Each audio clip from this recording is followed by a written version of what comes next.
오늘은 신명기 10장 1절부터 22절까지 말씀입니다. 12절부터 16절까지 읽겠습니다. 이스라엘아, 내 하나님 여호와께서 내게 요구하는 것이 무엇이냐? 곧 내 하나님 여호와를 경외하여 그의 모든 도를 행하고 그를 사랑하며 마음을 다하고 뜻을 다하여 내 하나님 여호와를 섬기고 내가 오늘 내 행복을 위하여 내게 명하는 여호와의 명령과 규례를 지킬 것이 아니냐. 하늘과 모든 하늘의 하늘과 땅과 그 위의 만물은 본래 내 하나님 여호와께 속한 것이로되 여호와께서 오직 내 조상들을 기뻐하시고 그들을 사랑하사 그들의 후손인 너희를 만민 중에서 택하셨음이 오늘과 같으니라. 그러므로 너희는 마음에 할례를 행하고 다시는 목을 곧게 하지 말라. 아멘. 신명기 10장은 모세가 두 번째 돌판을 다시 받은 사건을 기록하고 있습니다. 첫 번째 돌판은 모세가 하나님의 말씀을 받고 산을 내려와 보니 산 아래에서 금송아지를 만들어 놓고 음란하게 섬기던 모습을 보고 하나님의 진노를 막으려고 모세가 던져 깨버렸습니다. 사실 이 모세의 행동은 거의 죽어 마땅할 정도의 큰 죄입니다. 왜냐하면 하나님과 맺은 언약을 인간 쪽에서 일방적으로 깨뜨려 버렸기 때문입니다. 그러나 모세가 일방적으로 돌판을 깨뜨린 이 사건에 대해서 하나님은 별다른 말씀이 없었습니다. 왜냐하면 모세가 첫 번째 돌판을 깨버린 그 이유를 하나님이 아셨기 때문입니다.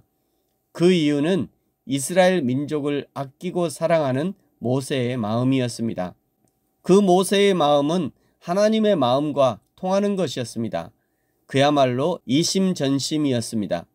마치 아이들을 훈육할 때 아빠가 훈육을 하면 엄마는 조용히 있어주고 엄마가 훈육을 하면 아빠는 조용히 있어주는 것과 동일한 이치가 아닐까 생각합니다. 출애굽기 33장 11절 사람이 자기의 친구와 이야기함 같이 여호와께서는 모세와 대면하여 말씀하시며, 이러니 모세도 하나님의 마음을 잘 알았던 것이고 하나님도 모세의 진심을 아셨던 것입니다. 이렇게 아론의 금송아지 사건이 지나고 하나님이 두 번째 십계명 돌판을 주시는 것이 오늘 본문입니다. 이 두 번째 돌판 역시 하나님이 먼저 만들어 주시겠다고 제안을 하시고 모세는 돌판을 다듬어서 가지고 올라갑니다. 인간은 자신에게 무엇이 필요한지 무엇이 필요 없는지도 사실은 잘 모릅니다. 때로는 자기에게 필요한 것 같아서 구하기는 하지만 그러나 그 구하는 것이 자신에게 왔을 때 그것이 어떤 영향을 미칠지는 아무도 모릅니다. 그러나 창조주 여호와 하나님은 그 모든 것을 정확히 아십니다.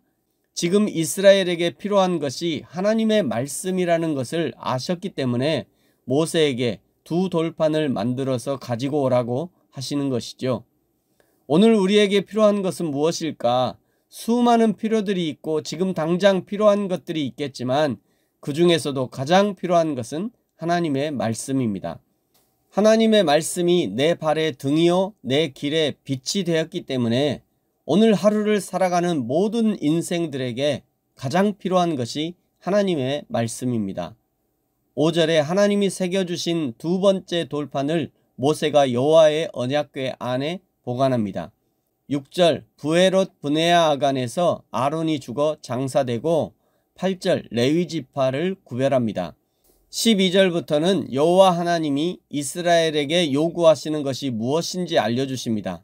13절에 내 행복을 위하여 여호와의 명령과 규례를 지켜라. 16절 마음의 할례를 행하고 목을 곧게 하지 말아라. 원래 할례는 남자의 생식기 끝에 하는 것인데 그 할례를 마음에 하라고 하십니다. 로마서 2장에서 바울이 할례는 마음에 한다고 주장하기 전에 이미 모세 때부터 진정한 할례는 마음에 하는 것이라고 말하고 있는 것이죠. 육체의 할례는 쉽게 드러나지 않는 부분에 있는 것이니 언제든지 사람들을 속일 수 있지만 그러나 마음의 할례는 사람의 마음을 아시는 하나님 앞에서 결코 속일 수 없는 부분입니다. 우리도 하나님 앞에서 늘 마음의 할례 받은 자로 살아야 합니다. 내가 알고 내 안에 성령님이 아시니 하나님과 사람 앞에서 정직하고 투명한 그리스도인의 삶을 살아야 하는 것이죠. 계속해서 이스라엘에게 요구하시는 것들 17절에 하나님은 사람을 외모로 보지 않으신다. 뇌물을 받지 않으신다. 18절 고아와 과부를 위하여 정의를 행하시고 나그네에게 떡과 옷을 주시고 19절 너희는 나그네를 사랑하라. 20절 내 하나님 여호와를 경외하고 그를 섬기라. 왜 이렇게 해야 하느냐면 22절에 애굽으로 내려간 너의 조상들이 겨우 70인이었으나 지금은 하늘의 별과 같이 많게 하셨기 때문이다.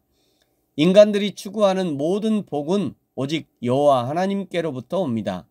인간이 자기 힘으로 무엇을 얻을 수 있습니까? 성경은 머리털 하나도 희거나 검게 할 수 없다고 말씀합니다. 그러니 인간이 진정으로 복받기 원한다면 오직 여호와 하나님을 섬겨야 하는 것이고 그 하나님의 인도하심이 복 자체이며 그 하나님께 복종하고 순종하는 것이 이 땅에서의 복과 영원한 복을 누리는 지름길이 되는 것입니다. 저와 여러분이 오직 여호와 하나님만 따르고 섬기고 사랑하고 우리에게 인생의 안내서로 주신 하나님의 말씀만 따라가는 그리하여 참된 복을 누리는 저와 여러분이 되어지기를 예수님의 이름으로 축복합니다. 아멘. 기도하겠습니다. 하나님 아버지 감사합니다. 모세에게 두 번째 돌판을 주신 하나님은 이스라엘 백성을 지극히 사랑하시는 하나님이심을 다시 한번 생각합니다. 우리에게 하나님의 명령과 규례를 주신 것은 그것이 가장 안전하고 복된 길이기에 명령과 규례를 지키라 하셨습니다. 오늘 여호와 하나님을 믿는 우리가 기쁨으로 하나님의 길을 따르며 순종할 수 있도록 축복하여 주옵소서. 감사합니다. 예수님의 이름으로 기도합니다. 아멘. 하늘에 계신 우리 아버지여, 이름이 거룩히 여김을 받으시오며 나라가 임하시오며 뜻이 하늘에서 이루어진 것 같이 땅에서도 이루어지이다. 오늘 우리에게 일용할 양식을 주시옵고 우리가 우리에게 죄 지은 자를 사하여 준 것 같이 우리 죄를 사하여 주시옵고 우리를 시험에 들게 하지 마시옵고 다만 악에서 구하시옵소서. 나라와 권세와 영광이 아버지께 영원히 있사옵나이다. 아멘.